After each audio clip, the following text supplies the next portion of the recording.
Good evening and welcome to the Angry Cast. This is a rant. Building character. I need to take you on a little trip here for a little bit. And I'm going to do this on the fly. Not a lot of preparation, because that's how I work. Back in January, a lot of things were going on. I spent the last quarter of 2017 in just sort of like trying to keep busy and trying to do stuff. I had lost my job at the end of August, and then the next week I had a show. I was doing Breakfast Club. I was playing Richard Vernon, and that's not anything that really takes a lot of character development. We were going really to match the the movie, because everybody remembers the movie. There's not a lot of 10 years down the road, had this production happened again and again across the country, you could start to have different themes. You could start to stage it in a different way. But for being like one of the first few times, at least in this area where this was being put on, you go with what you know, and that's the movie, The Breakfast Club. So me trying to delve and peel back the curtains on Richard Vernon, the wonderful character played by the late Paul Gleason in the 1980s movie. You just don't do that. You just sort of you deliver the message and you respect the role. And you respect the actor playing it. Soon after that, I was in my, I'm not going to do anything else. I need to take time and focus on getting a job and doing all that. But at the same time, I needed the distraction. I needed something to help me, fill in the gaps of my days where I wasn't really doing anything but looking for a job to kind of keep me sane. And so I took on the audition process again in November to audition for the role of, I got Clarence Oddbody in the production of It's a Wonderful Life near where I grew up. And that lasted through to like the middle of, about like a week before Christmas.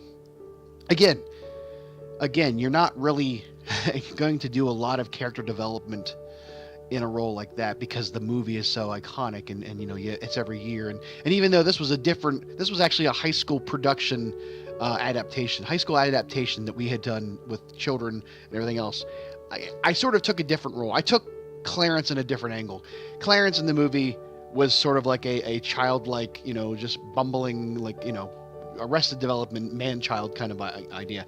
And I played him a little bit more mischievous and a little bit more of a, look, I'm a screw up here, but I'm we're not gonna try to be the bumbling. I'm the voice of I'm your guardian angel. I'm not gonna sugarcoat stuff for you, that kind of idea. So I played him a little bit differently. And then after that, Christmas and the holidays and everything else, and all that rush and all that stress and everything that's going on there. And then come January, I was ready to be done. I was ready to take a break and really get back to focusing on the things that were important. I was just keep putting out resumes and putting out for applications for jobs and everything. And along comes this post in January from the guy who directed me in The Odd Couple a few years back, and then also in Breakfast Club, and said, posted this about this play that they're going to be doing. And when I read the description of what the show was about, I was already sold on wanting to do it, even though I hadn't even heard anything about the play before. But this is the description as it was posted on the Facebook page for the Shadowbox players. It says, Deke Winters has returned to the small town outside of Pittsburgh where he grew up in an attempt to reclaim his life. For many years, he was a high-powered lawyer for the mob in Philadelphia, where he twisted the truth to free guilty clients and was often paid in cocaine. Now, all he wants to do is put his high-profile cases behind him, but the first case is a terrible murder and sexual assault, where Deke must defend Kenny, a 15-year-old boy who is admitted to killing a 13-year-old girl. That is basically the description of what the show is about.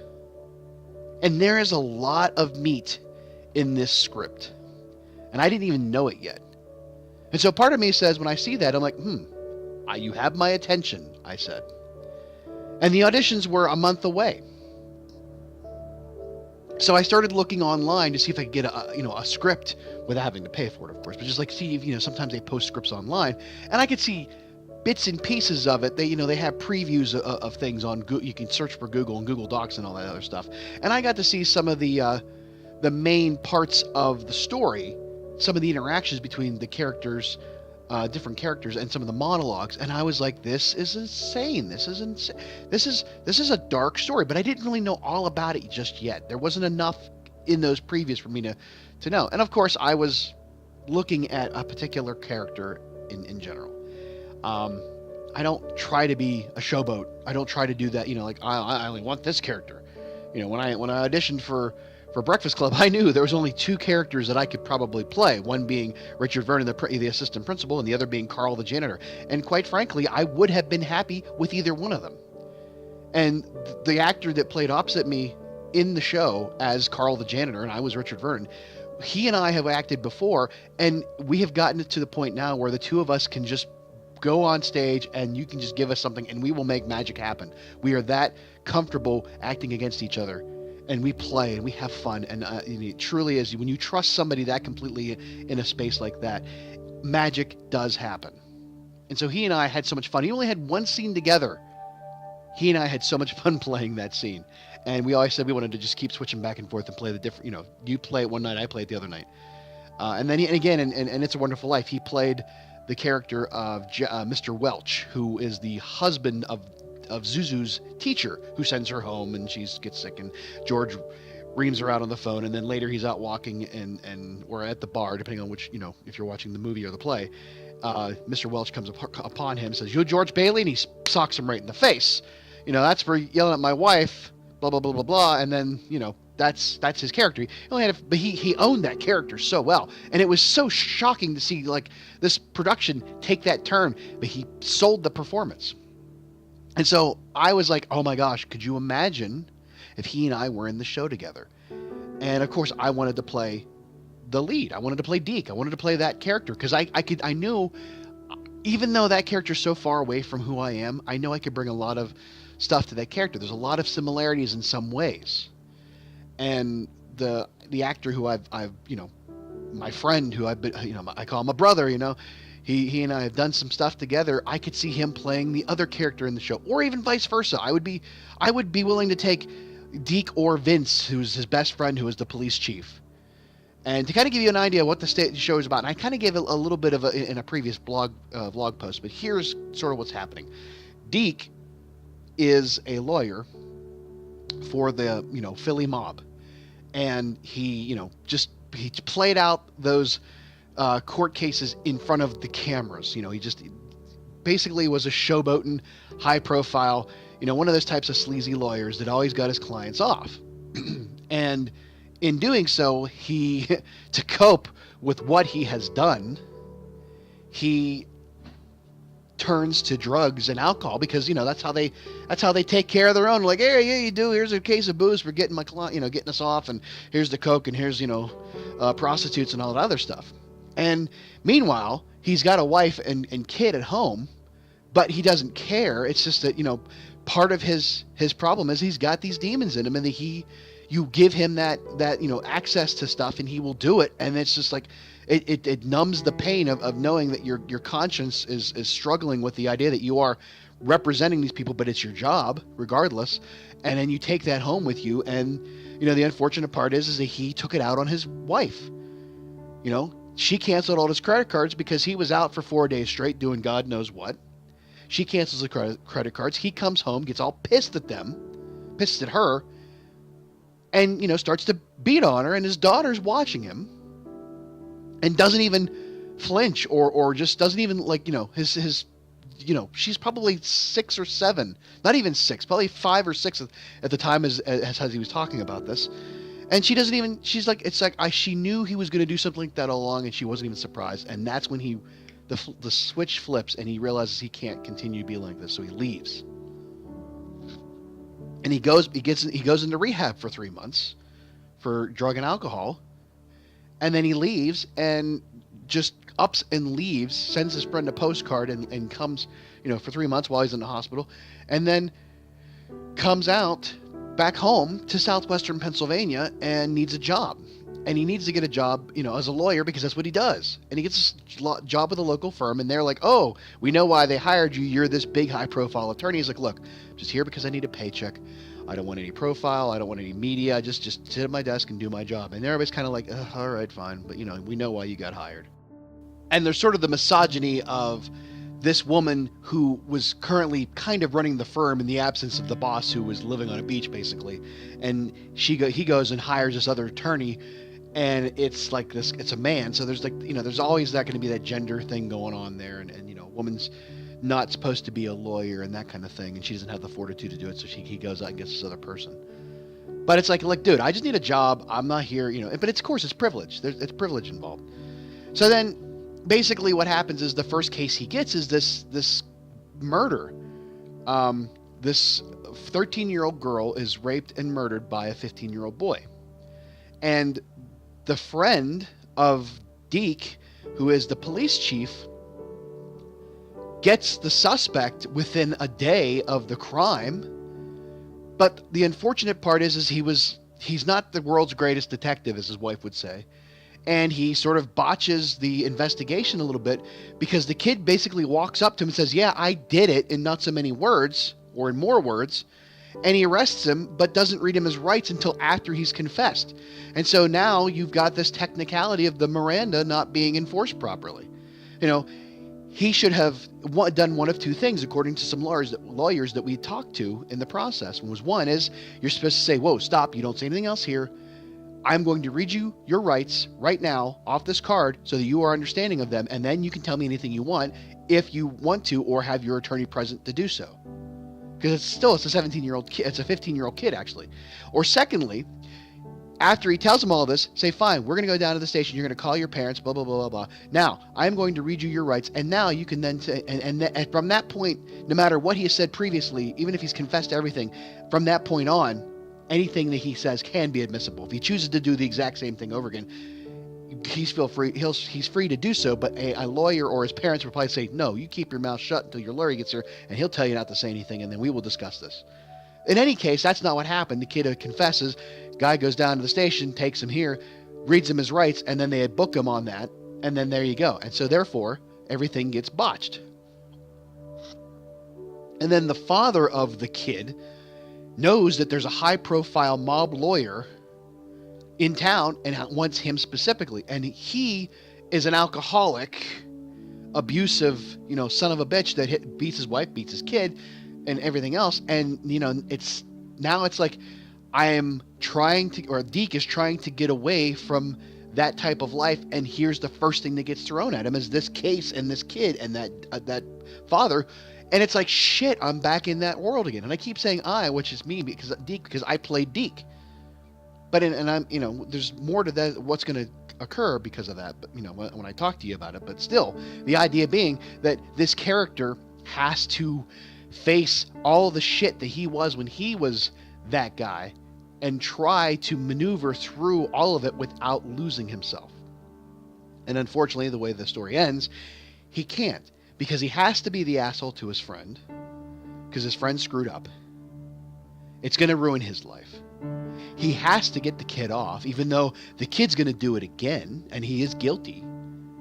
And at the expense of it, and he has to, disappoint the fact that the father of the murdered girl is not going to be okay with this. The mother of that girl is not going to be okay with it. And he has to just say, look, I'm sorry, but this is the way this works. Something happened. And it's like nobody gets out alive. Nobody ends up, it's not a happy story for anybody by any means. And at the cost of, for Deke, the guilt is that he is now off the wagon, drinking and doing God knows whatever, and he can't get past it. And this kid is in his head all the time. In fact, the entire show is done as sort of like a memory, a recurring loop of failure and memory and guilt in Deke's head played out on stage. There's very little space, or there's very little stage setting and direction. It's just, here's a place where you sit and you're talking in a room, and here's where you're doing this, and there's all these different locations, but they're all in very blank canvas and dark, and it's just like the corners of your mind kind of idea. And so with that, now we've got 14 minutes worth of exposition on this. I have to talk to you about the building of the character of Deke and how the similarities are there and how there's no similarities there. First of all, I've never done anything other than prescribed for and not very, very well, or over the counter. So, full disclosure, I've never even smoked a joint, tried anything other than The worst I've been on is either Vicodin or Percocet from a surgery or whatever else, and even then I couldn't even take that because it just made me. I didn't like myself. I didn't like anything about it, so I didn't. The worst stuff I do is maybe, to say this is, on occasion I will have a beer that may have 12% alcohol by volume if I'm that lucky. Usually it's somewhere between 5 or 7, and I maybe have 2 at that, most at a sitting. I'm not, by any means have any kind of real, my biggest addiction probably is to food at this case. So drinking and drugs are not in my system. I don't have that, I don't have the ability to do that. I couldn't even do it. I can't even smoke. I have asthma, and I can't see bringing all that smoke and all that nicotine and tar and all that stuff into my lungs for any given reason. I know people do it and they love it. In fact, while we were doing the show, I'm supposed to smoke, but because of theater regulations and because I don't smoke, I wasn't going to. Everybody else around me, can do what they want. I don't do any of it because I'm recovering.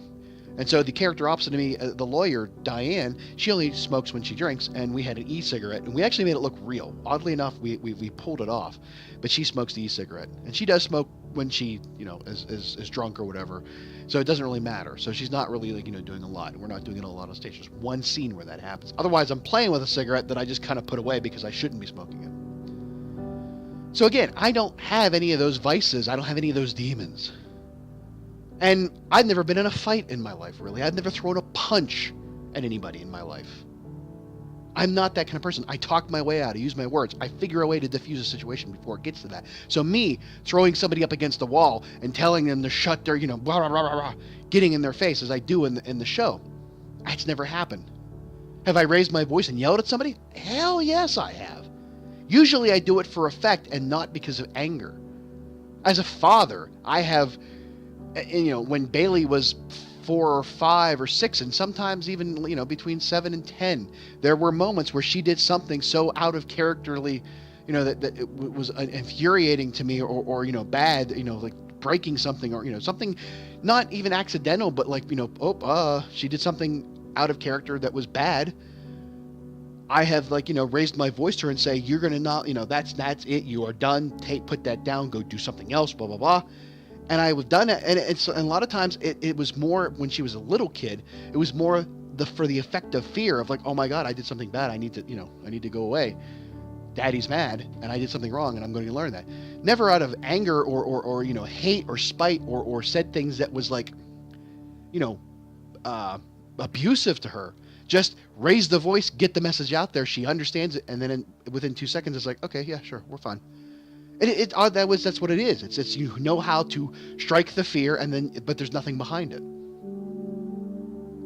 And I've been in work situations when I was younger. Now there are times where I got really pissed off and did something, and I'm like, hey, but I'm fine a little bit after that. Most of it is just it's fury and thunder and lightning, shock and awe, and then it doesn't really mean anything. I have that ability.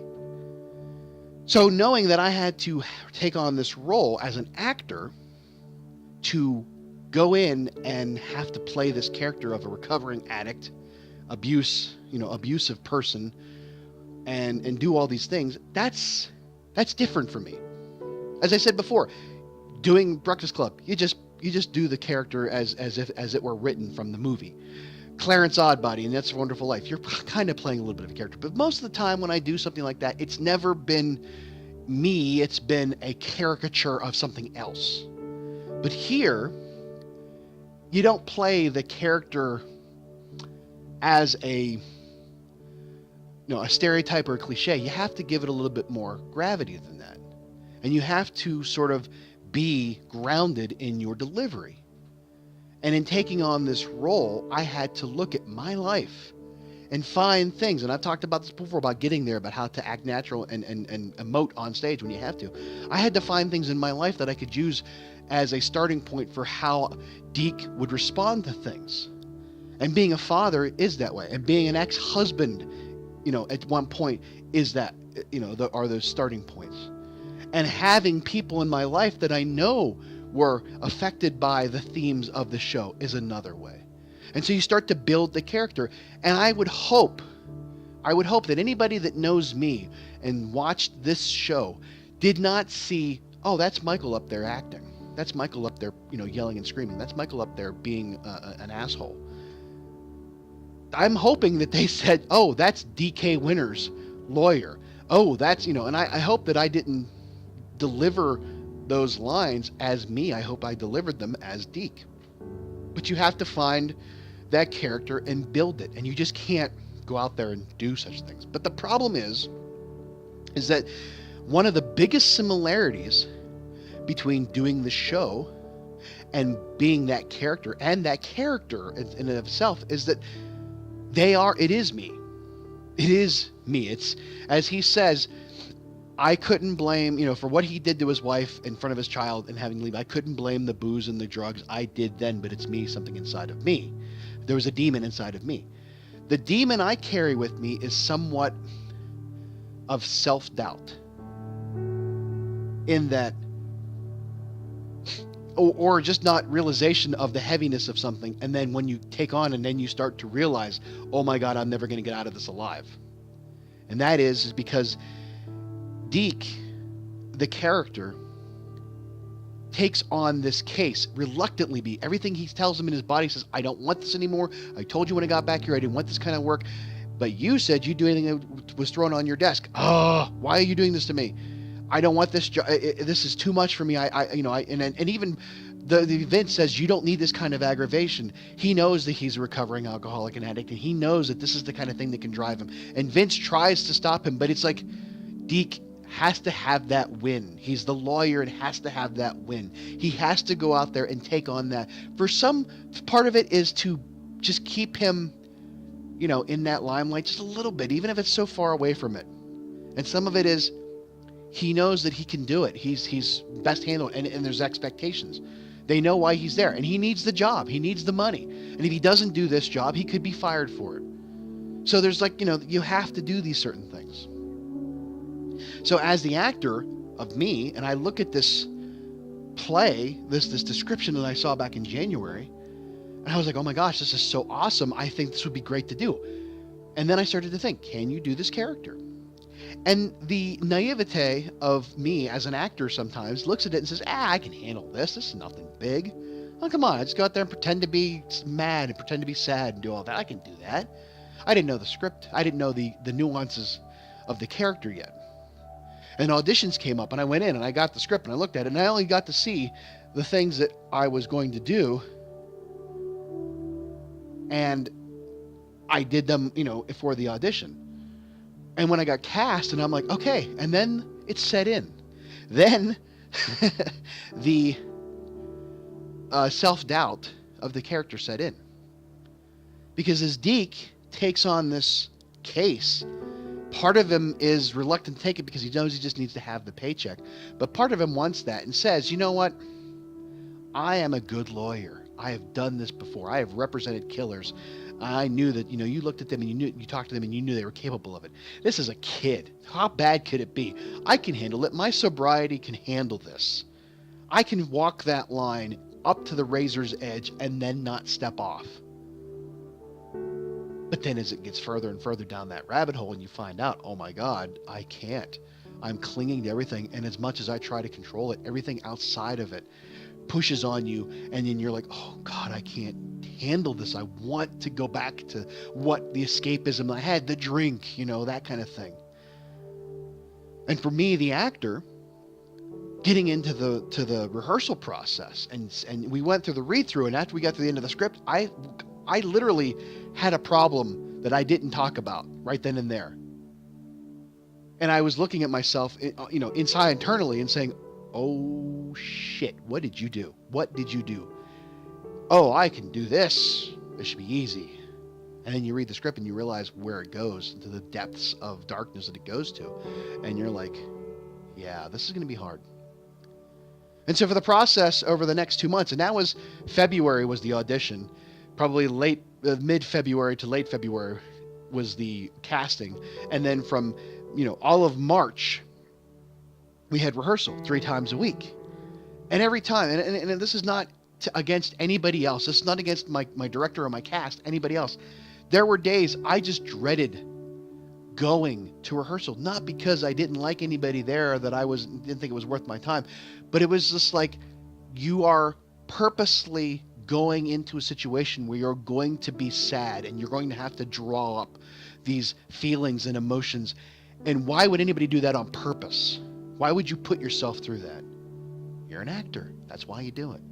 You wanted this role. You said you could handle it. You said anything that gets thrown away your way, you could do it. You know what I mean? That's the character. And so I was constantly self-doubt because I would get to this point where it's like, I'm never going to get these lines. I'm never going to get these lines. I'm never going to get that, emotion, or it's going to be too much. I'm never going to come back from it. And I started to feel that we would get to those places. We would get to those places in your soul to emote and do all that, and then you would come back, and then you would go home, and you'd sit on the couch, and you'd be physically exhausted. And I talked before about, my girlfriend in college, how she did that one role where she was physically exhausted every night, and I couldn't understand it, and now I do. And it's even worse because it doesn't stop. I'm on stage at the beginning. I'm the first thing you see. I lay on the stage and I have a nightmare, and then I go into another scene directly from that first scene, and then I go into another scene directly from that scene, and then I go into another scene. I don't leave the stage for most of that act except for one paragraph of dialogue, or one scene of dialogue where there's the abuse scene between the family of the killer, and then I come out to go see him at the police station. So boom, back into it then again, and then I leave that scene and go directly into another scene, and then it's just like I keep bouncing across the stage, and then I leave again for, say, one paragraph again, and then I come back. I just keep going, and then it's like the end of the act. Boom, you're done. And then at the second act, again, I go out and I leave for like a paragraph, and then come back on, and I'm there for the rest of the show, and I have to build. I'm okay, I'm not okay, I'm yelling, I'm screaming, I'm okay, I'm yelling, I'm screaming, I'm okay. And then I'm just flat out just crying, and everything is happening, and I'm having an entire breakdown, and I have to, I fall onto the ground at the end of the show. It doesn't stop.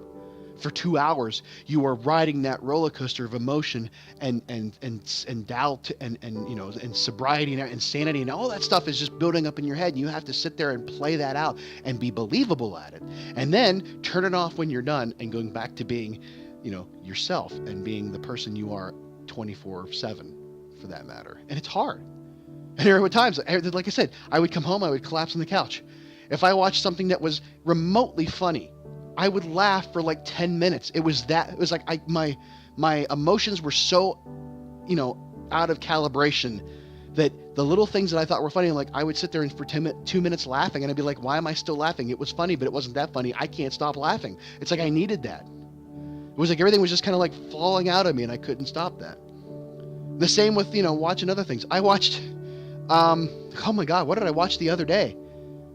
I can't even remember what I watched. There's a movie I've watched 10,000 times before. And, while it still has some emotion to it, and I am that kind of person, I can watch something and get choked up over it. Like, Wreck-It Ralph kills me every single time. Beginning of Up kills me.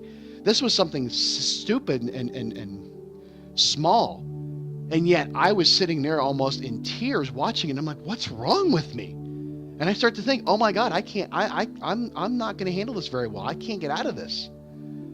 And then, that whole thing about the self-doubt I talked about, it persisted until the show. I actually had a panic attack 2 minutes before going out on stage. And I'll tell you why. There's been times where it's like you have to remember your lines. And it's like, you know what you're doing. But you also have to be very precise in some cases, because you give a cue line to somebody else, especially if you change the context or the subject in a scene. So you have to be able to be reliable to your other actors, to your fellow actors and actresses. And if you mess that up, you can throw everything out of whack. And we've done that. We have had that where I brain farted on stage, and somebody has to claw me back. And sometimes they can't, because it's me that has to claw myself out of that hole. And so I would say something, or they would react differently, or change something, and I'm like, I can't respond to it the way I'm supposed to. It does not compute. Now what do? I have to go searching in my brain in the 2 seconds before people start to realize what happened, finding the next logical place I could throw in a line and get us back on track. Or the other person has to do that for me. God help me, or God help them if I'm the one that screws it up, because I feel bad that I'm making them have to save my ass on stage.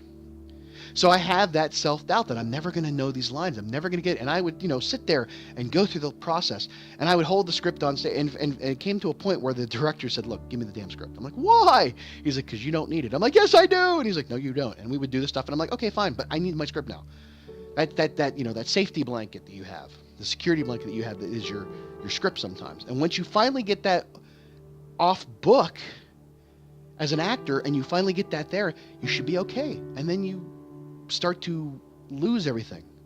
And you start to wonder, what the hell am I going to do? And like I said, we had a week off. We did a Friday, Saturday, Sunday, and then we had a week off until the next Friday. And 2 minutes before I went on stage on Friday, the second time, I started having a panic attack. I had to do some things that I've learned from other people. Square breathing. You hold, it's like you draw out a square in the air. You breathe in for 4 seconds, you hold it for 4 seconds, you breathe out for 4 seconds, you hold that out for 4 seconds, and to calm yourself down. And to realize that, you're going to be okay. And it's going to be okay. And you did the right thing. As my character is told at the end of the show. You did the right thing. Everything's going to be okay. It's all over now. And this past Sunday, yesterday, was the last show. And there's something bittersweet about saying goodbye to this character that is not me but is me.